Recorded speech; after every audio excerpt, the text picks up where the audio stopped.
Afghan transit trade کی تاریخ۔ Afghan transit trade سے نقصان کیا ہوا؟ افغان ٹرانزٹ ٹریڈ کا تجارتی معاہدہ کب ہوا تھا؟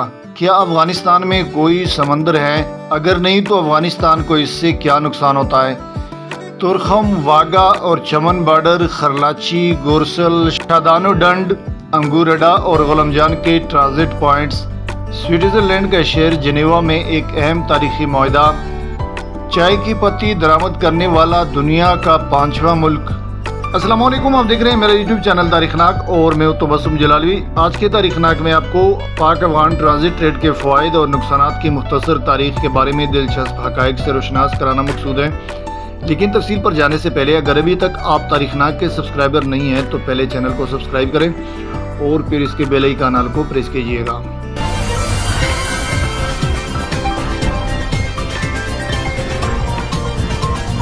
سن 1950 اور 60 کی دہائی میں جب پاکستان اور افغانستان کے تعلقات مسلسل الزامات کی وجہ سے کشیدہ تھے تو افغانستان کو جانے والی سامان کی پاکستانی راستوں کے ذریعے اکثر بندش ہوتی تھی۔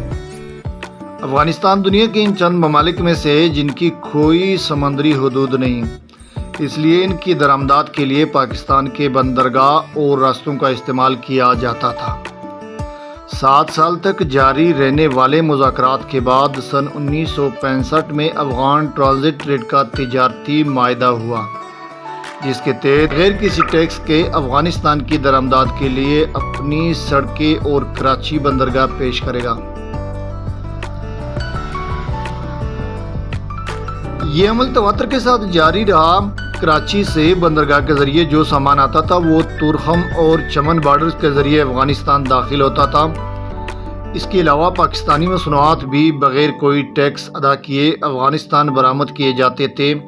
سن 2011 میں ٹرانزٹ ٹریڈ کے اس معاہدے میں جدت لائی گئی اور سوئٹزرلینڈ کے شہر جنیوا میں ایک اہم تاریخی معاہدہ ہوا، جس کے تحت پاکستان نے افغان ٹرانزٹ ٹریڈ کے لیے پورٹ قاسم اور گوادر بندرگاہ بھی پیش کر دی۔ اس کے علاوہ واگا بارڈر کے ذریعے بھی افغان تجارت ہوگی۔ نئے معاہدے کے تحت افغان ٹرانزٹ ٹریڈ صرف تورخم اور چمن تک محدود نہیں ہوگی، بلکہ اس میں خیبر پختونخوا کے خرلاچی، گورسل، شادانو ڈنڈ، انگورڈا اور غلام خان کے ٹرانزٹ پوائنٹس کو بھی شامل کیا گیا۔ تاہم اس معاہدے میں افغان ٹرانزٹ ٹریڈ پر کسی قسم کا ٹیکس عائد نہیں کیا گیا۔ محکمہ داخلہ کے اعلیٰ افسر نے تعصب سے فائل بند کرتے ہوئے میری طرف دیکھ کر کہا کہ بارڈر پر اسمگلنگ بہت زیادہ ہو گئی ہے، اس لیے روک تھام کے لیے کوئی طریقہ اپنانا ہوگا۔ افسر نے فائل دوبارہ کھولتے ہوئے کہا کہ ہر سال افغانستان کو چین، جاپان اور دبئی سے ہزاروں کی تعداد میں جو ٹائرز ٹرانزٹ ٹریڈ کے ذریعے جاتے ہیں، اتنی گاڑیاں تو افغانستان میں موجود ہی نہیں۔ پشاور سیکریٹریٹ میں محکمہ داخلہ کے اس اعلیٰ افسر کے ساتھ میری نشست کو ایک ہفتہ گزرا کہ 3 اکتوبر کو فیڈرل بورڈ آف ریونیو نے افغان ٹرانزٹ ٹریڈ کی 212 مصنوعات کی افغانستان جانے پر پابندی عائد کر دی۔ فیڈرل بورڈ آف ریونیو کے جاری کردہ اعلامیہ میں کہا گیا ہے کہ یہ 212 اقسام کی اشیاء اس وقت کراچی پورٹ پر موجود ہیں تو انہیں افغانستان بھیجا جائے، لیکن ان سامان سے لدے جو جہاز ابھی تک لنگر انداز نہیں ہوئے انہیں واپس بھیجا جائے۔ ایف بی آر کے دستاویزات میں سب سے زیادہ 106 اقسام کی چیزیں، جن میں television set, air conditioners, table lamp, crockery, چمچ اور گھریلو استعمال کی دیگر اشیاء شامل ہیں، کہ افغان ٹرانزٹ ٹریڈ کے ذریعے درآمد پر پابندی لگا دی گئی۔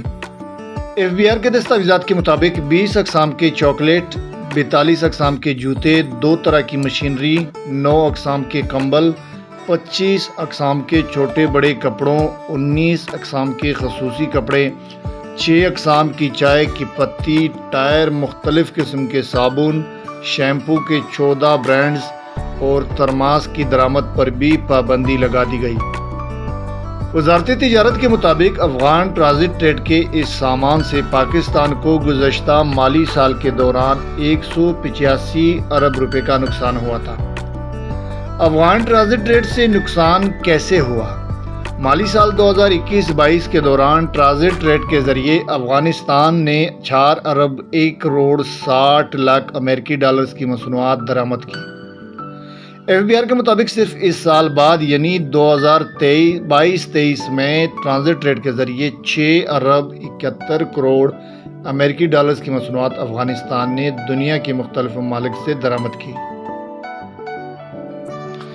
FBR کے مطابق صرف ایک سال بعد یعنی 2022-23 میں ٹرانزٹ ٹریڈ کے ذریعے 6 ارب 71 کروڑ امریکی ڈالر کی مصنوعات افغانستان نے دنیا کی مختلف ممالک سے درآمد کی۔ صرف ایک سال کے دوران افغانستان کی درآمدات میں 2.5 ارب ڈالر سے زائد کا اضافہ وزارت تجارت کے لیے حیران کن تھا۔ اس سے متعلق وزارت تجارت نے FBR کے ذریعے ایک خصوصی رپورٹ طلب کی تو پتہ چلا کہ ٹرانزٹ ٹریڈ کے ذریعے اربوں ڈالر کا سامان جو افغانستان پہنچا وہ واپس بغیر ڈیوٹی ادا کیے پاکستان سمگل ہوا۔ ان میں سے بیشتر ٹرک و کنٹینرز پاکستان میں خالی کیے گئے۔ بارڈر پوائنٹس پر صرف ان گاڑیوں کی انٹری کی گئی اور یہ سامان بغیر ڈیوٹی ادا کیے پاکستان کے مختلف مارکیٹس میں پہنچایا گیا۔ اس رپورٹ میں کہا گیا تھا کہ افغانستان میں زیادہ تر لوگ سبز چائے یا کہوہ پیتے ہیں، لیکن افغانستان جتنی چائے ٹرانزٹ ٹریڈ کے ذریعے درآمد کرتا ہے ان اعداد و شمار کے مطابق افغانستان کالی چائے کی پتی درآمد کرنے والا دنیا کا 5واں ملک ہے۔ اس طرح جتنی کراکری درآمد کی جاتی تھی وہ افغانستان کی ضرورت سے کہیں زیادہ تھی۔ رپورٹ کے مطابق ٹرانزٹ ٹریڈ کے ذریعے بڑی تعداد میں ایئر کنڈیشنز اور ٹی وی سیٹس بھی درآمد کیے گئے جو کہ اسمگل ہو کر خیبر پختونخوا، لاہور، کوئٹہ اور ملک کی دیگر مارکیٹوں تک پہنچایا گیا۔ اگر یہ سامان عام تجارت کے ذریعے پاکستان پہنچایا جاتا تو اس پر صرف گزشتہ مالی سال کے دوران 185 ارب روپے کے ٹیکسز کی ادائیگی ہوتی۔ نگراں وزیر داخلہ سرفراز بگٹی نے اکتوبر کے اوائل میں پریس کانفرنس کے دوران بارڈر پر اسمگلنگ کی تصدیق بھی کی ہے۔